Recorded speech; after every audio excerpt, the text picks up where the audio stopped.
500 টাকা ভাঙতে হবে, নিয়ে যান, দাও দিলাম ফালতু।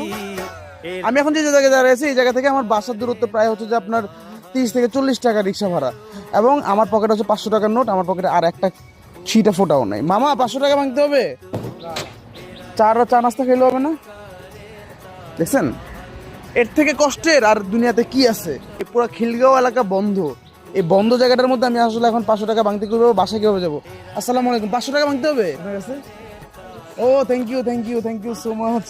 অনেকক্ষণ ধরে হাঁটতেছি 500 টাকা ভাঙতে জন্য।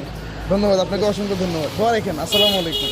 জোস, এই লোকটা আমাকে 500 টাকা ভাঙতে দিয়ে এখন আবার দৌড়াতে চলে যেতেছে, এন্ড আমার পকেটে এখন 500 টাকা ভাঙতেছে। রিক্সা কই কই রিজেক্ট করছিল আমার রিক্সাওয়ালা, কই কই ফালতু ভাবে টালে। মামা আসি ভাই, 500 টাকা ভাঙতে পেরে গেছি, ইয়েস।